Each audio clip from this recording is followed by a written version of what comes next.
projector on? Yeah, it's on. Yes. Okay, it is coming.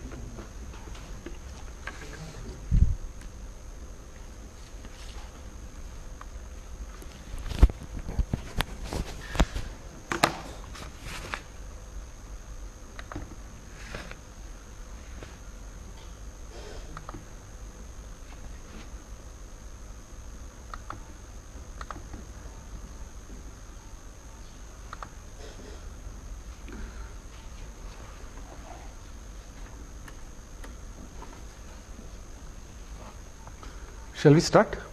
Is it okay?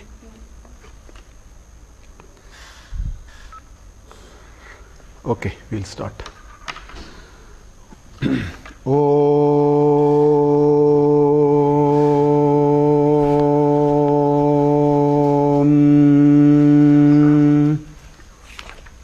Yasmat jatam jagat sarvam yasminyeva praliyate Yenedam dharyate chaiva tasmai jnanatmane namaha Ishvaro gururatmeti murti bheda vibhagine vyomavat vyapta dehaya dakshinamurtaye namaha Taittiriya Upanishad maya charya prasadataha Vispashtartharuchinam hi vyakheyam sampraniyate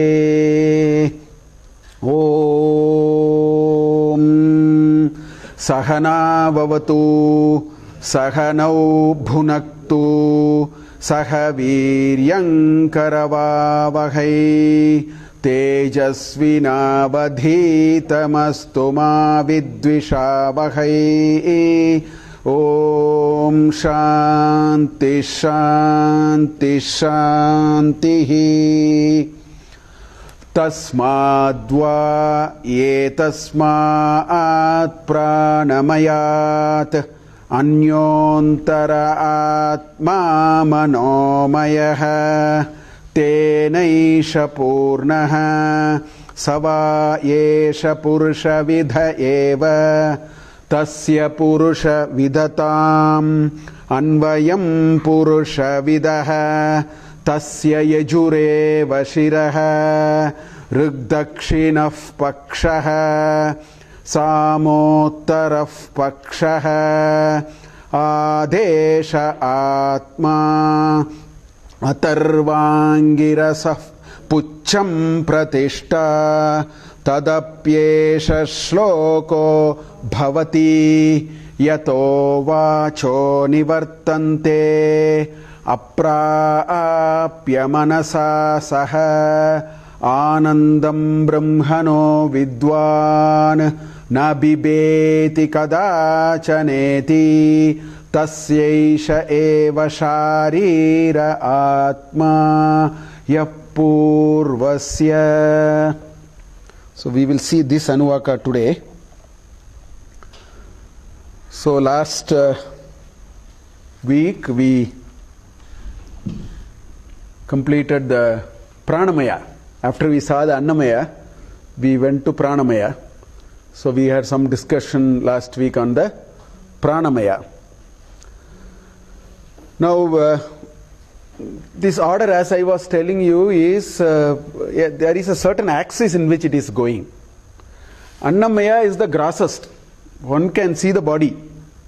One can feel it. One can see 24/7. So that is the grossest. Very easily we can see the grossest, anatomy, so to speak. Then we went to the next layer of subtlety, which is Pranamaya. Pranamaya also 24/7 we can't see but we feel, because the air is blowing up and down.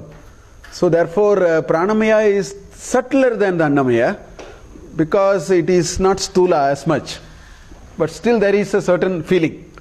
So therefore it is little subtle, but it is 24/7 available. All the time we are feeling it. So this is like, from anatomy you go to physiology. You feel the working of the body. Body is inert. Body is mere physical. It is the pranamaya which makes it work. So it's like physiology from anatomy. So that is what we have done. Now just to once again recollect this journey as it is going in the Upanishad. So how do we travel from one layer to another layer? There are two things that happen. So the first thing that happens is the idea is presented, which is the vyashti. Then we are pushed to thinking, map the vyashti to the samashti. That is why, if you remember in the Annamaya, it said tasma sarva aushadam uchyate, sarva aushadam uchyate. So the larger principle of food is the only one which can cure the disease of hunger for us. So from a food which is required to grow this body, we move to the notion of food as an omnipresent idea. So that is same thing we did in pranamaya also. Tasma sarva ayusham uchyate. This is the breathing force of everything. Breathing force of everything. That is this cosmic breathing force which breathes all living beings. This is the approach that the Upanishad talks about an individual. Then it says, try to relate to the samashti. From the pinda, you go to the anda. So this samashti food is called annam. Annam is not just the food that we eat. The annam in the Taittiriya Upanishad means the samashti. Similarly, the samashti prana is called virat. That is the technical word used. So there is a cosmic force which makes all living beings breathe. So try to connect to that. So that is the first principle. Although I pointed it to you, try to do an upasana, try to meditate, try to extend the thinking into seeing it not just in you, seeing it as a universal principle. Moment you do that, the reason why it is saying is the moment we deeply contemplate and understand that food is actually a very universal idea, breathing is a universal idea, and so on, then we understand there is something more universal than what we try to connect to ourselves. So then the first principle will come. What we see in ourselves, this annamaya kosha or the pranamaya kosha, this layer becomes a karya. There is a karana behind it. So this becomes an effect, there is a cause. The cause produces this effect. Because Taittiriya Upanishad started from there. We had a long chain of cause effect which came up to human being. Etastasmad va etasmad akasha sambhutah akashad vayuh vayor agnihi agnerapah abhya prithvi prithvyam oshadayah oshadibhyonnam annat purushah. We came like that. So it will take us back there. That is the only way by which we will say there is a much larger principle than what I see.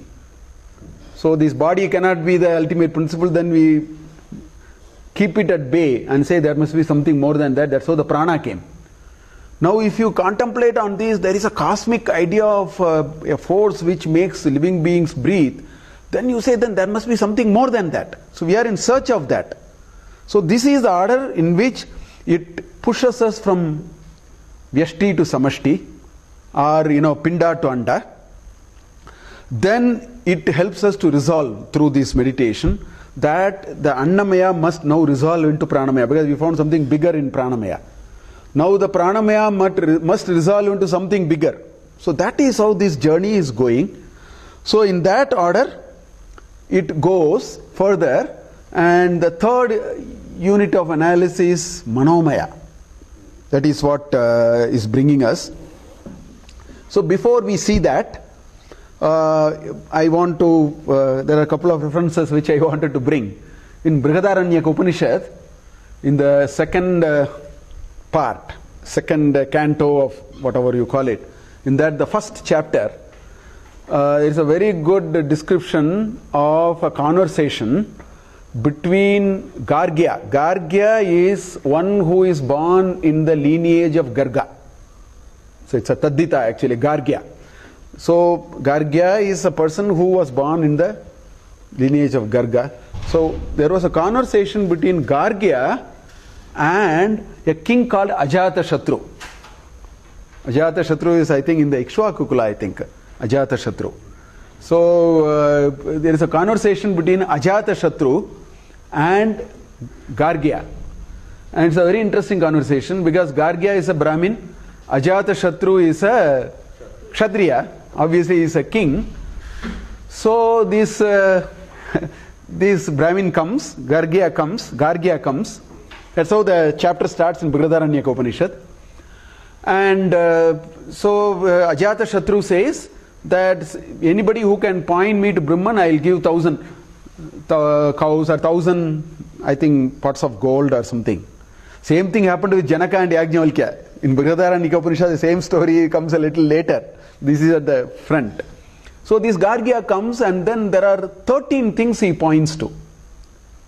So Ajatashatru says, no, that's not Brahman, leave it. If you contemplate it, you will get something.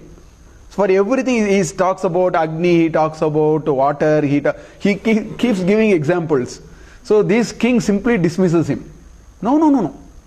You haven't, no, that's not what it is.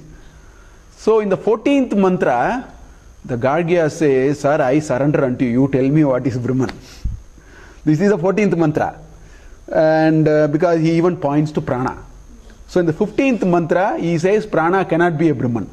Because now we are moving from pranamaya kosha to manomaya kosha. I thought I'll bring that mantra.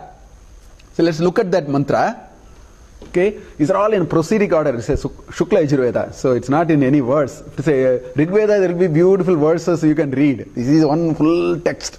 There is no comma, there is a punctuation marks. I have arbitrarily put some stoppages because it will be hard.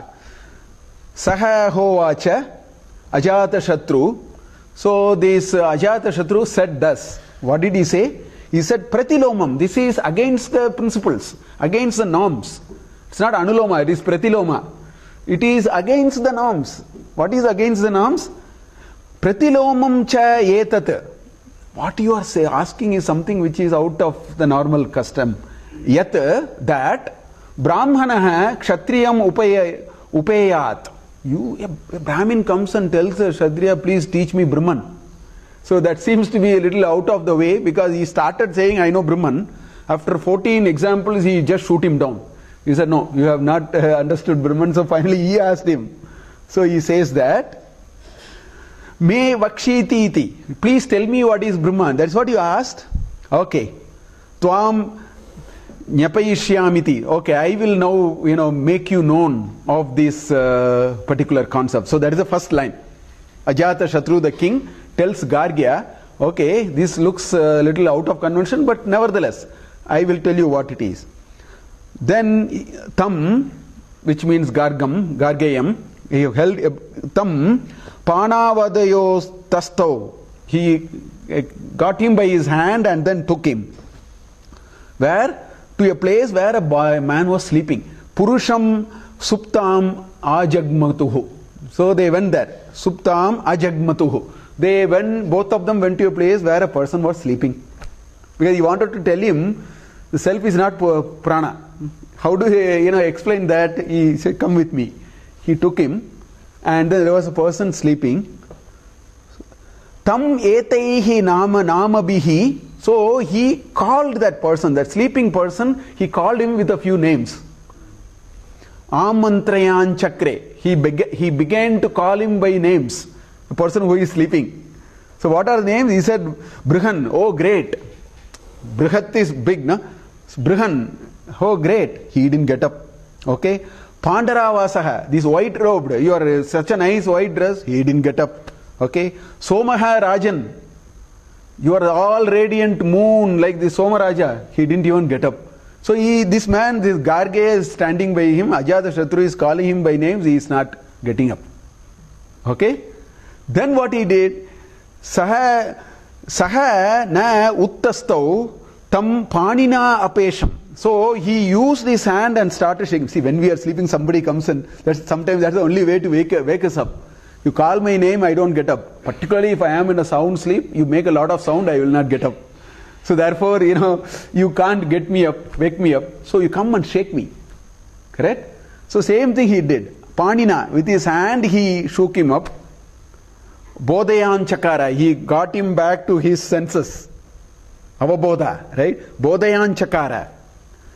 That time he got up. Sahi Uttastav. He finally got up. So he told him, prana was intact. But he disassociated himself from prana. He was breathing. He disassociated from me his prana. So he must be something other than prana. Now what I made him is I got him back to his senses.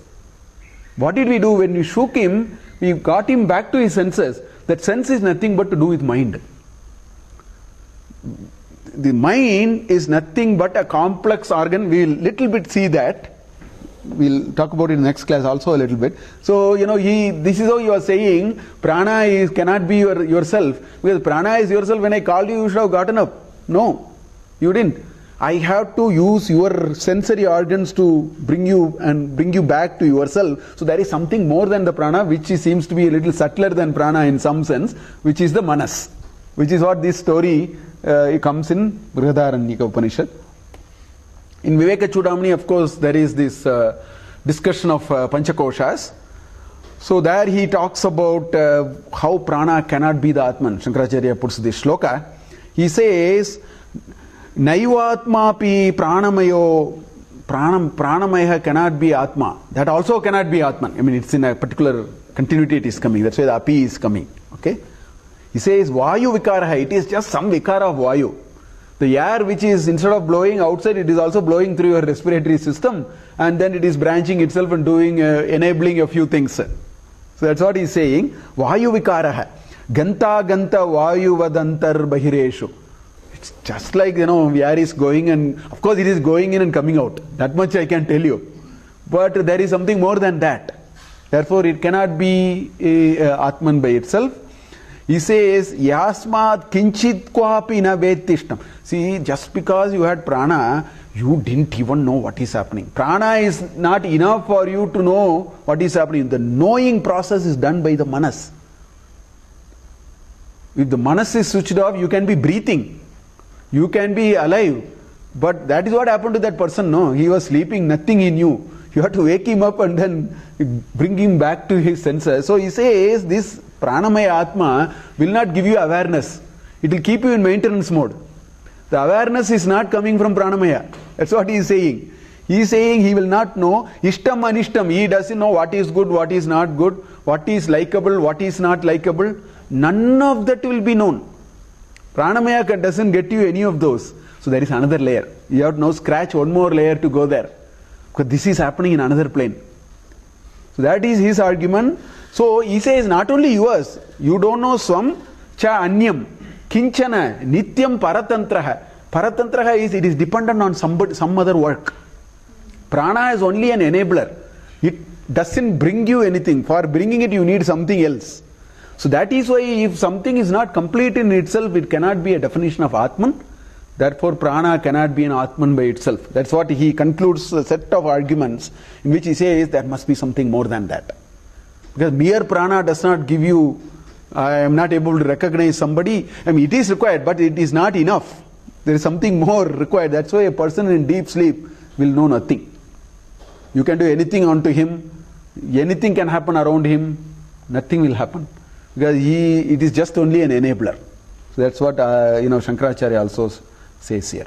So this is all, so the next layer is all about prana, and a little later he talks about what is this mind.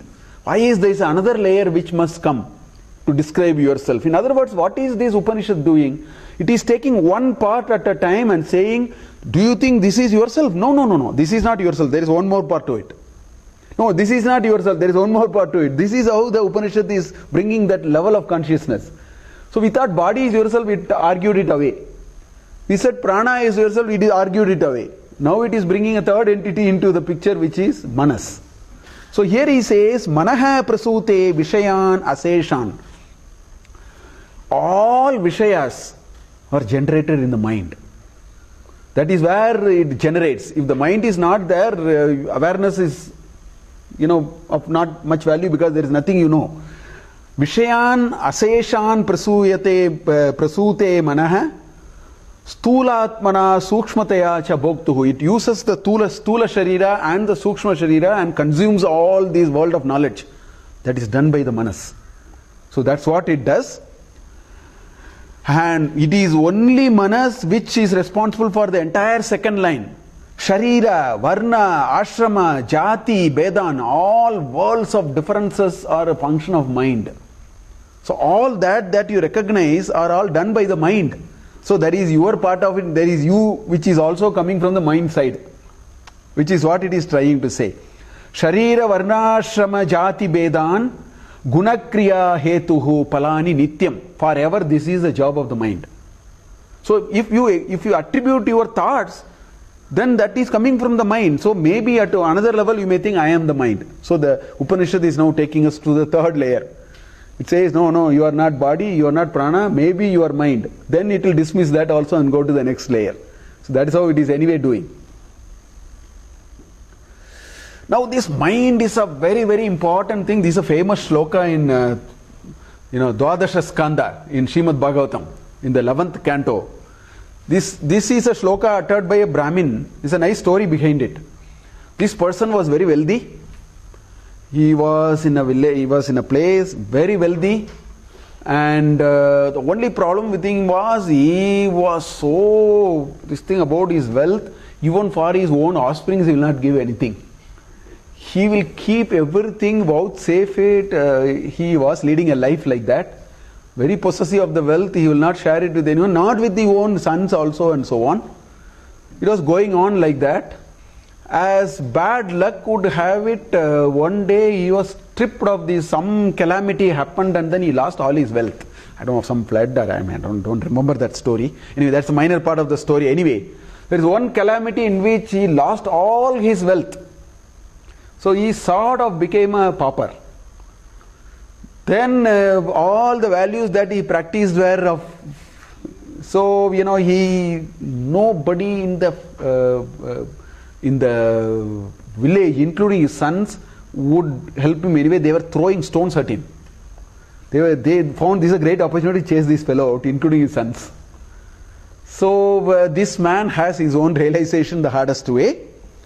Anyway, the story goes on like that, and then he goes back and he into deep penance and all that. I mean, he has his own journey in which he is going. He comes back after a while. Even after coming back after a while, this village is not going to just accept him in any ways. That time he is reflecting on his paristhiti. He is reflecting on his state of what has led to him. That time he makes this shloka. This comes in Bhagavatam at that time. He says, Nayam jano me Sukha-Dukha hetuhu na devata atma griha karma kalaha. He says, for the position that I have found myself today, I will not put the blame on people. Okay? I will not, for my Sukha-Dukha, what I am going through now, I will not put the blame on the people. I will not put the blame on God. Okay? I will not put the blame on Atma. Atma here means my body and my Antakarana and all that. I will not put the blame on these planets, Graha, Navagrahas. People, we say, something bad happens, he says, I will not put the blame on Navagrahas. I will not put the blame on karma, all that I have done. Then people say, time is not alright for me. It's also in a way related to Navagraha only. So he says, I will not put the blame on Kalaha. He says, Manaha param karanam amananti. The domain of Sukha and Dukha, the domain of Sukha and Dukha exclusively belongs to a faculty called mind. It doesn't belong to anything else. It's a very objective statement of the reality. The domain of Sukha and Dukha is only as long as the mind is in a position to cognitively map what you found outside. First of all, it cannot be outside. It doesn't need too much of an argument to argue that. For example, I like, let us say, a sweet. I like Mysore Pak so much. And I get a lot of sukha or happiness. No, the happiness cannot be in Mysore Pak. Because if the happiness is on that object, then in this class I should give you, all of you must have a kilogram of Mysore Pak for yourself. Some people hate it. So the hate and liking is not on the object, it is on the subject. No, where is it on the subject? That is the faculty called mind. So that is what this shloka is saying. The notion of Sukha and Dukkha that all of us are experiencing in our life is exclusive prerogative of mind. If there is a way we can manage mind, that's why in Bhagavad Gita he said, Uddaret Atmana Atmanam, Na Atmanam Avasadayet, Atmaiva Bandhuhu Atmanam, Atmaiva Ripuhu Atmanaha. Your mind can be your friend, your mind can be your enemy. The choice is yours. The choice is entirely ours. In fact, I keep telling this, God created wonderful, all kinds of creations are so wonderful. Science is not able to go anywhere near it. Every creation of God, you take a human body, one doctor told me, this crust that we have in the foot, if that crust, if it is less by a few, half a millimeter or something, we can't stand, we will fall. That is the precision with which the foot has been manufactured. The crust, doctor told me, even if slightly it is less, you cannot stand for a minute. When a mother gives birth to a child, this size uterus in 8 hours becomes this small. Science till date has not found a material which has such elasticity. This heart, the way heart is made is a wonder. A small piece of flesh is folded and a very complex device called heart is formed. So God's creation is so beautiful. Of that, the most powerful creation of the God is what is called mind. Mind is an apparatus actually. Imagine you have an apparatus which is a very powerful apparatus, but you don't have any instructions how to use it. Just think about this possibility. I have a very powerful apparatus. There are some 11 buttons on that. Mind has 11 buttons. That's why I use the word 11 buttons. Let's say there are 11 buttons on an apparatus. You don't know what will happen if you press. Nobody gave you an instruction manual. They just gave you an apparatus that turned out to be a very powerful apparatus. That is what mind is. Most powerful apparatus is called mind. In fact, many of our relationship to the outside world, everything happens because of mind. It all depends on how do we handle this apparatus called mind. So I will take one example which I keep seeing. In fact, this chart I drew because something happened to me in 2011. At that time I thought about it and drew this chart, actually speaking. One day I was, some of you know it, I have narrated this story in my Bhagavad Gita class also. I was just climbing this tall a stool, and I was trying to remove a fitting, tube lamp fitting, because I want to fit something else. I think in my house. So the screwdriver I could not do. I had a short screwdriver, maybe this long. I must have used a Bosch power tool and tightened it, I think. So I told my daughter was holding the stool. I said, there is one bigger screwdriver, why don't you get it? So she went up and came back. Before she came back, I got 3 parts of my left leg, left hand. Exactly 3 pieces. I was trying and trying, the stool flew. I must have applied so much pressure because then I was trying. So I swiveled and then I fell at my back. Looks like I landed this 70 kgs on I fell like this, I think. So this junction broke and this broke and became loose. Wrist broke and this junction broke. It all required only about 10 seconds. 3 months I was sitting at home, mending that. Because I know people say, I'll break your bone. I understood what it means to break the bone. Personally, I had an experience of what it means to break the bone. But anyway, at that time, when I came back and I thought how mind works. So I will show you. First of all, one of the preoccupation of the mind is it will not accept reality as it is. Why did it happen to me? When good things happen, mind never asks this question. Arthur Ashe was a great tennis player. Okay? He was given a blood transfusion, he contracted AIDS. He was, great, Grand Slam winner. Blood was transfused to him. Through that, he got his AIDS. Washington Post or one of the newspaper got to know it. And then they came to him and said, we are going to publish a story tomorrow. Is it true? Arthur Ashe felt very upset that the newspaper wanted to bring his privacy, He said yes, and then evening he announced before it appeared in the paper. So he punctured this newspaper and all that. Many of his fans were so upset. In fact, there is a mail which I sent it to my students in one of the Bhagavad Gita course. I actually sent this mail to them. There is many of the fans asked a question, why you? You should ask, why me? They asked, why Arthur, why you, of all? For which Arthur gave a wonderful reply. I think it's one of the wonderful things. He actually said that in America, 5 million people start playing tennis.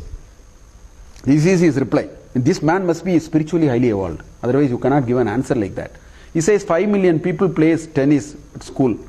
Then he keeps on giving these statistics. He says out of it only 500,000 people will come here, 50,000 people will come here, last 5,000 will come into the ATP circuit. He said out of which only 5 people will come to the Grand Slam, out of which one person may or may not win. He said when all that happened to me, I never asked why me. Why should I ask now? When I got AIDS, you were asking me, because many of his fans were saying, why you, Arthur? Why did God give it to you? Then he replied, why did I not ask this question? God gave me a lot of good things in life. Why did I not ask why me at that time? Why should I ask now? But mind doesn't work like that normally. For an uncultured mind works like this. It doesn't accept reality as it unfolds. Okay? So it seeks to understand why events unfolded one way or the other. Why did it happen to me? I have been good to people. Why did it happen to me? I never did anything bad. This is how this mind really plays the spoil sport. This is another job mind is generally engaged in. Or it will question many things and events that are happening around us. This is the surest way to get defeated, my dear friends, I tell you. If you start questioning events that are happening around you, you will get defeated in your life. Develop a wisdom in which you have a prasada buddhi. It's a very complex event. You can't explain why things happened. You can't really explain why things happened. One of the person who used to attend this, he narrated to me one day that his brother-in-law was just standing and having coffee. He was working in post office with a few postmasters. They were standing in Banashankari 3rd stage, somewhere in one corner tea shop.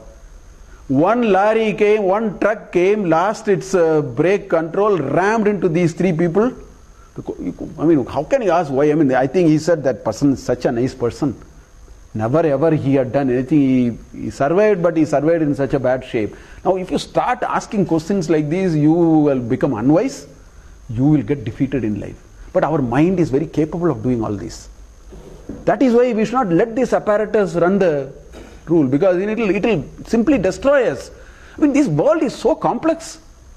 There are so many reasons why things happen. Don't bring it to the back of the envelope and try to calculate and find out why did it happen to me, I did good things. You do take prasada buddhi. God gives you, there are so many reasons, so many deep meaning behind events that unfold, but the mind wants to keep questioning why this happened. Try to make sense of events happening.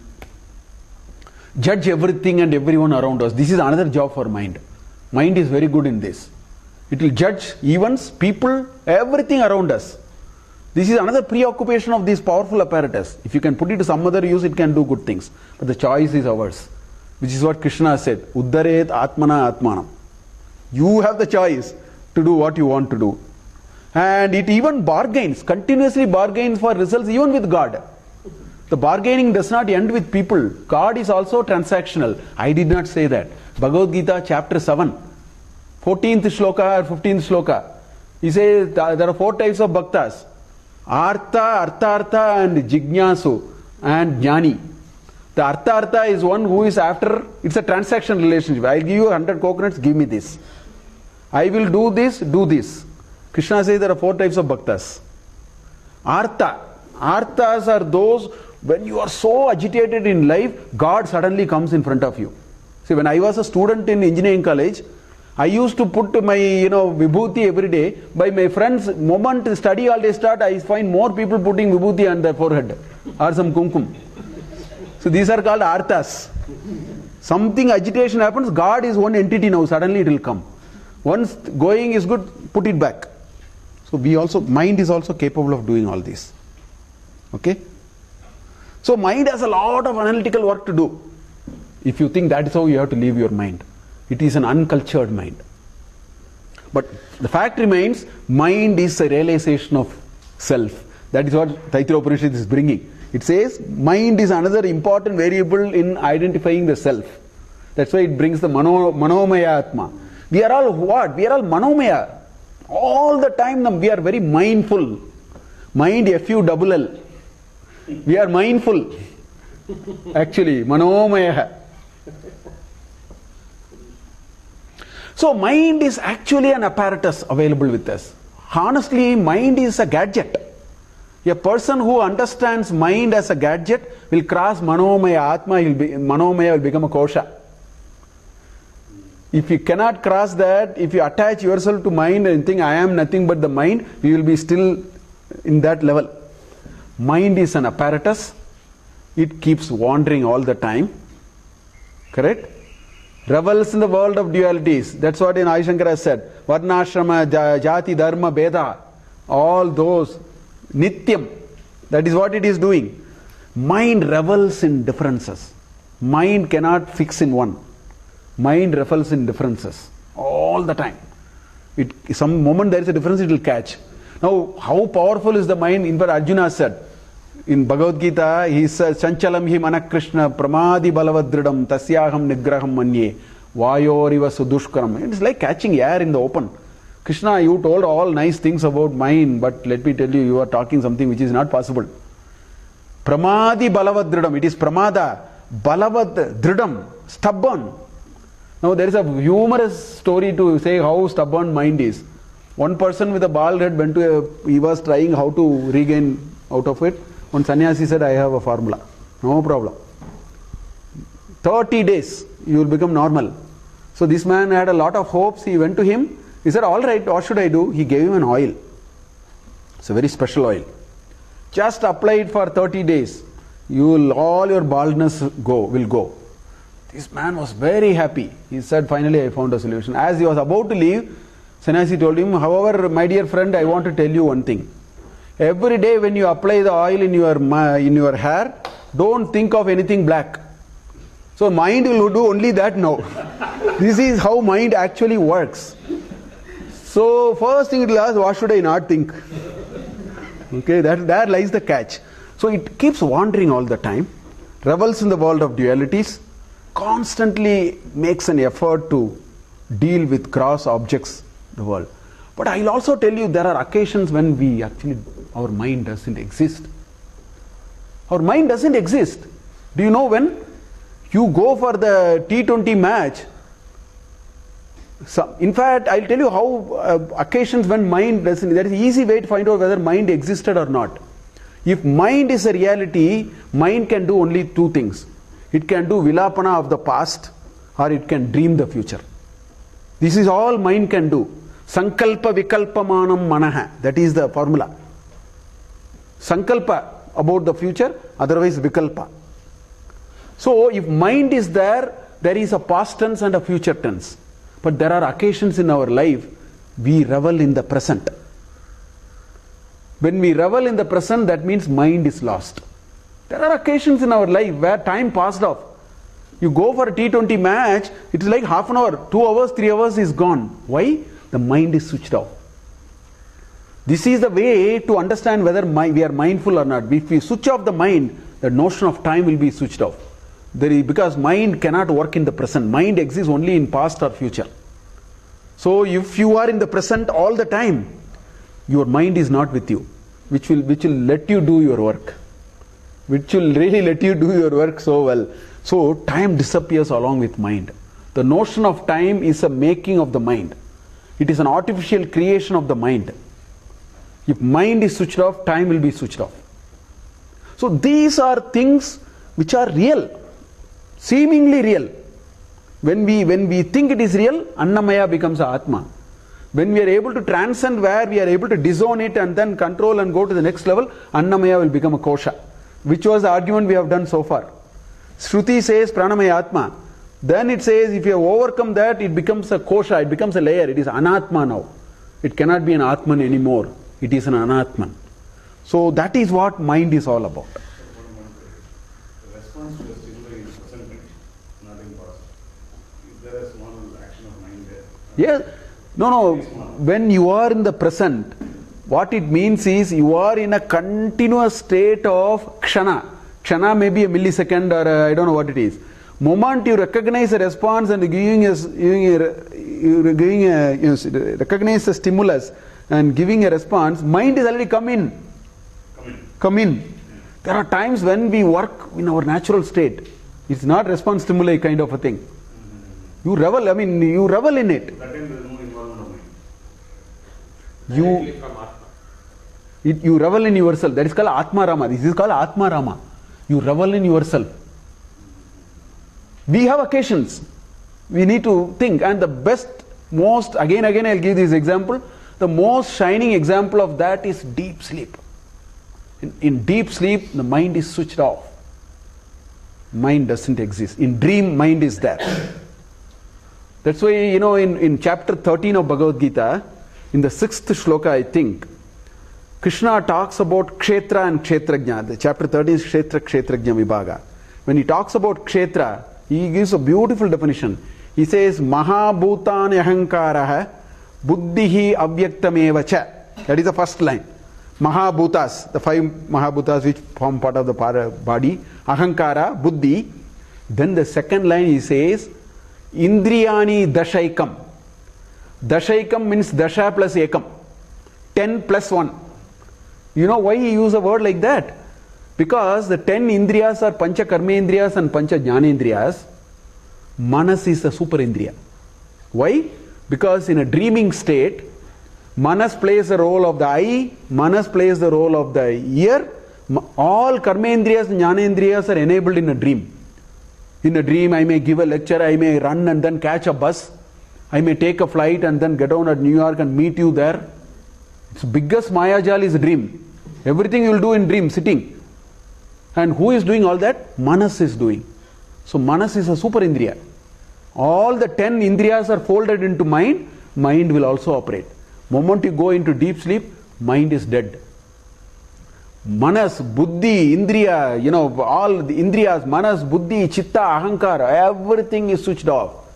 You alone exist. You are an Atma Rama in deep sleep. That's why when you wake up in deep sleep, you are a bundle of energy. You are a bundle of bliss. You are a bundle of bliss as soon as you got up. Moment mind got attached, your pain starts. So every day we have this experience of switching off mind. When you switch off mind, you revel in yourself. Time. That's why deep sleep time never knows, na? We thought we slept from 10 to 10:30. Sometimes we get up, it is 4 o'clock. Because time will go with mind. You can only back work. You can do only a reverse calculation. That's why you will say, I had a good sleep. You can never say in present tense. That means you are not sleeping. You can only say, I had a sound sleep. I enjoyed sound sleep. That's what it is. So we have a daily example on that. So the 11 buttons in the remote are the same buttons? This is what I meant by 11 buttons, because mind is nothing but 10 plus 1. Kind of. Okay, so that is what Taittiriya Upanishad is now taking us to the third layer of consciousness, which is we exist because we thought we are the mind. If you are reveling in that, then Annamaya, Manomaya is Atma for you. The day you are able to overcome this and say, let mind be there, I will exist. As Ramana Maharishi said, do the surgery, I have nothing to do with my body and my mind. No anesthesia, do whatever you want to do. He has transcended. He was able to distance himself. If he reach that, Manomaya will become a layer, kosha. But before that, it should be understood as I am the mind. That's what it says. Tasmadva ye tasmaat pranamayah anyontara atma manomayah tenesha purnah sava yesha purusha vidhayeva tasya purusha vidhatam anvayam purusha vidaha. So he says tasmadva, from that, ye tasmadva, from this. So constantly the Shruti is saying the Vyashti and Samashti are same. That's why it points to one there and points to one here. Tasmadva, etasmadva, from this. From what? From the pranamaya. Now we have gone 2 layers. So now we are in the second room. When you say from this, we are talking about the door of the second room, not the original door. So tasmatva, etasmatva, right? Pranamayat, from this pranamayat, different from this pranamaya, anyaha antara, there is something inside. So inside here is the subtlety. Inside here is one more layer. It's not very figuratively inside in that sense of the term. It is a figurative usage. Anyaha antaraha atma manomayaha. So it introduces, no. I said no annamaya, I said no pranamaya. Now I'll tell you there is a third layer inside which you can associate yourself with. That is called manomaya. So it first introduces that. Tena yesha purnaha. Yeshaha, the pranamaya is filled by this. Now filled by this, I want you to understand. You make a physical body. All this starting is a physical body. Moment you make a shell, you can pour anything into it that will occupy the shape of the shell. Whether you pour a liquid, you pour a gas, you pour anything. So that is the meaning here. So first we said Annamaya Mahatma, which looks 6 feet, this much tall, fair and this size. Now then we said the Pranamaya is filled into it. Now we have removed the Annamaya, so Pranamaya is of some shape. Now it is saying the Manomaya is filled into it. So these are all metaphoric, these are all figurative usages. It is only saying the same body has one more layer. That is how we have to understand. Tena yesha purnaya, this fills that. The manomaya fills the pranamaya. The pranamaya in turn filled the annamaya. Annamaya is a cavity which has its own limits. So everything is now inside a cavity. That's how we have to understand that. Savayesha purusha vidayeva. This is exactly like the other purusha. All the properties that have the other purusha, because it is just a molten metal poured into a shell will look like a shell only. A water put into a bottle will be the shape of the water is the shape of the bottle. That's why you can have a square bottle, square water, round water and triangle water also. Because that is the size in which you are pouring. So that's what it says. Eshaha purushaha vidayeva. Tasya purusha vidatam. It has all the properties that we actually argued in the previous case. You will find a very similar Anu ayam Purusha Vidaha. So this Purusha also will follow exactly the way I described the earlier one. It will also follow the same way. Which means now I'll have to get the bird. We have to talk of the 5 components. See, with a physical body, 5 components made sense. Now because we said it is filled by that, we are okay with that formula because it is all going through. Now you have to understand another important thing. There is nothing wrong in saying like this. Because, as somebody said, I, the notion of I, when you are able to attach with mind, we are at that level now. When we attach me as the body, we are at that level. When we attach myself with manas, we are at the level. Now manas is what? The indriyas, the 11 indriyas. So as somebody was telling, your sense of I-ness is the same whether I touched a certain square centimeters of your so-called body, or I take a small thin needle and then touch you the tip of the toe. The I-ness is the same. Is it not? It is not that if you touch with 1 micron space, my I-ness is 1 micron. You touch me in 2 millimeter, my I-ness, sense of I-ness is a little 2 millimeter. If you are able to, make me feel in 5 centimeters, my eye is 5 centimeters. No. That is why it is filling everywhere. That's why eye is present everywhere. So that shape is not a bad idea. It's not a bad idea. Similarly, the prana is everywhere. That is why all the descriptions, although they look very figurative, they are correct. You can take a very small little thing and touch the tip of your index finger, you have a sense of eye. The same sense of eye which you had when you were hurt also. When you are hurt, whatever sense of eye you had, the same sense of eye only you have when I touch you with a small little needle. So it is omnipresent. That's why you can take the same shape and argue. So even the mind is everywhere also. That's what? Yeah, manomaya. That's what I am saying. The mind is expressing through the indriyas. That is exactly what I was saying. So it is omnipresent in the same shape. That's why anvayam purusha vidaha. Anu ayam purusha vidaha.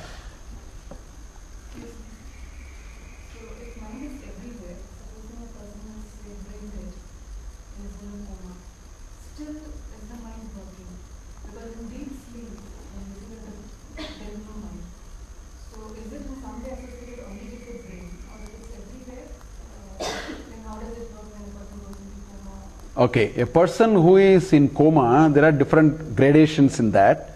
A person in coma, for example, I had a relative of mine, 7 months he was in coma. But when I went, his eyes started blinking. He was I could see he wanted to communicate. What does it mean? He was in one level of coma in which his mind is active, his brain is dead. The starting for a coma is the brain is not acting. But there are different gradations of coma. So the ultimate stage, the deepest layer of the coma is more or less like your deep sleep, where manas, buddhi, chitta, ahankar, everything is switched off. But the simplest coma is one in which the brain is not active, but senses are active. When we used to touch him, we used to see some sensations, which means it just partially shut down. So the ultimate, really, sometimes we keep people in ventilator and, brain dead and, they are keeping clinically alive and all that. In that case, everything is switched off. It's only artificially we are propping up and things like that. So the question was more in terms of supposing we are in the last stage of our life, and at that time, obviously, our brain is probably not completed. Or if even if it's working, it's not in my control. I don't know about mind. I don't know about anything. Correct. But what Krishna says, we have to fix our mind on Aarti. Okay. How do I accomplish? Yeah. Even suppose the whole life has been influenced. Okay. Every cell in my body is going to be there. That is something which I want to achieve. But at the end, if my brain is not working, if my mind is not working, Good question. Why did you not have the bliss of the deep sleep when you were sleeping? We'll answer that question first. We talked only in past tense. Deep sleep, nobody on earth can talk in present tense. The bliss of the deep sleep is a recollection of some experience. Anubhava was there, awareness was not there. Agreed? That is why I have to tell in past tense. Oh, I had a good sleep. Why? Because the Anubhava was there, awareness was not there. Now the question is, what is the difference between these two? Because this is very critical. It will answer your question. What is the difference between Anubhuti and awareness? Prajna. Okay? The difference is, if you want to be aware, your faculty has to work. The only way you are aware is buddhi, chitta, ahankar and manas has to work. Otherwise awareness is not possible. For awareness you need it. For anubhuti you don't need it. So now from there we will go to your question. The question of how do I know, it doesn't matter for anubhuti. How do I know comes, moment you ask how do I know, that means you say my brain is acting now. Now if you go to a stage where brain is not acting, processes can still happen, for which you don't need, for awareness you need. In other words, this chitta is actually a working storage. Chitta is a storage with its own file allocation table and so on. Hard disk. It's a hard disk with its own file allocation table. Buddhi is your processor. Okay? And manas is the software program. You can load the program accordingly, garbage in, garbage out. This is how it is. Okay, this is. But the effect anubhuti, you don't need any of this. When you have to communicate, you need all this. So when I tried to communicate my deep sleep, I was at a loss, but my anubhuti helped me. That's why, otherwise this is the biggest lie all of us are telling every day. My brain is not working. I am dead from a brain perspective, manas perspective, indriya perspective, chitta perspective, ahankara perspective, but I have the audacity to say I. Question is, where did this I come from? What is the notion of I when you said I had a good sleep? Who is this I you are referring to? Certainly it is not mind. It is not buddhi. It is not chitta. It is not ahankar. I will tell you why it is not ahankar. Because if a CEO is deep sleep, you can put the CEO here by the side of him, you can put two beggars. He will aram se sleep. His ahankara is not there. When he gets up, he may have a problem. Only ahankara comes when you give awareness. But anubhuti is there. So what he is saying is, if you are thinking all the time about him, when this is switched off, the anubhuti will be there. You don't have to know about it. That's the meaning of that. So it talks about, so how does it describe this manomaya? It says, tasya yajure vashiraha, rigdakshinav pakshah, samottarav pakshah, adesha atma, atharvangirasa pucham pratishta. So I wanted to tell you this, which I didn't in the last 3 times when we looked at the same set of mantras. Only the thing changes. See, we are saying Dakshina Paksha, Uttara Paksha. Now, Dakshina means south. That's one meaning. Dakshina means right side. There are 2 meanings. Dakshina means south. Dakshina means right side. So, in this, if you look at it from the bird, the right side is Dakshina. For you, it may be left. For the bird, the right side is Dakshina. Left side is Uttara. Okay? Now, why did it come? Now, it is very simple. You always stand east facing. That is a reference. When you stand east facing, your right will be south. Your left will be north. That is why they are interchangeably used. So that's how it resolves that apparent confusion. Anyway, this is a minor point I wanted to make. Because for us, the reference is east facing. Because so when you, is the point. Yeah? Sun is the only. Yeah, so you know, that is the reason. So anyway, so it says, tasya yajure vashiraha. The head is Yajurveda. Okay, yajure vashiraha. Rig Dakshinav Paksha, the right side is Rigveda. Okay, then the Uttara Paksha is Samaveda. Okay, then its Atma, or its substantive part, is Adesha. Adesha are Vidhi and Nisheda, the Vedic injunctions of do's and don'ts. Vidhi and Nisheda, that is the Adesha. So the do's and don'ts which are part of the Vedic injunctions are its main body. Okay, and its support or pucham, tail or support, is Atharvangirasaha. See, the Atharva Veda was brought out by 2 rishis, Atharva Rishi and Angirasa Rishi, most of it. That's why it's called Atharvangirasaha. Right? Now there is a huge departure now. So far the going was manageable. Now there is a huge departure. Because in Pranamaya Atma and in Annamaya Atma, it used the parts which we can relate and said right, left, so we are willing to grant that metaphor. Here, we say Manomaya Atma and we are bringing the whole Veda, which is not part of us. So far, we said, what did we say in Pranamaya? We said, Tasya Pranaya Vashiraha, Vyano Dakshina Pakshaha, Apana Uttara Pakshaha, Akasha Atma, like that we said. They are all part of it. Similarly, we said in Annamaya Atma, we said all these. Now the Shruti is introducing that you have a Manomaya Atma, and for that Manomaya Atma, your right side is as though on my right side there is a lot of Yajurveda hanging. And on the left side there is some Rigveda, Samaveda hanging. On my head there is Yajurveda. Like that it is telling now. Right? So this is a marked departure now. Why is it bringing something which doesn't seem to be part of us, but it is trying to bring it? Is it illogical? Shankaracharya's greatness is he will ask these questions before you ask. Nobody asked this question to him. He asked and he answered also. See, that is the greatness of Shankara Bhashya. 6,650 pages of printed pages which is archived today in MIT. From the 1921 he will have printed that, which is now archived in MIT.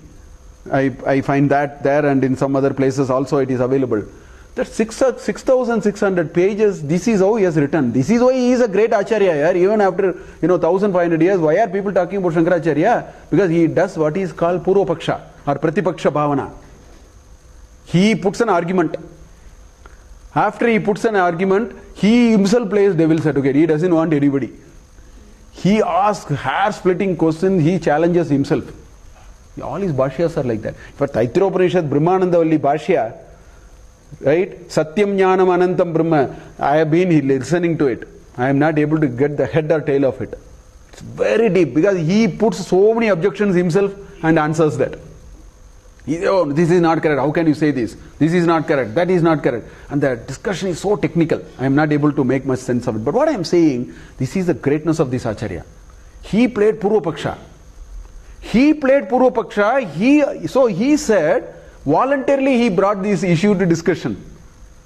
He said that, why are you bringing something which is not part of you? Is it not illogical? He says, no, that is not illogical. And then he explains it. In some detail. If you remember, I talked about even Satyam Jnanam Anantam Brahma also. I brought some of the things which he brought. Here and there I am bringing a little Shankara Bhashya. So he explains, no, there is a very deep concept which he is able to bring into why he calls it as, when you say I am Manonmaya Atma, why are you associating yourself with Rigveda, Yajurveda, Samveda and Atharva Veda and the Vedic injunctions?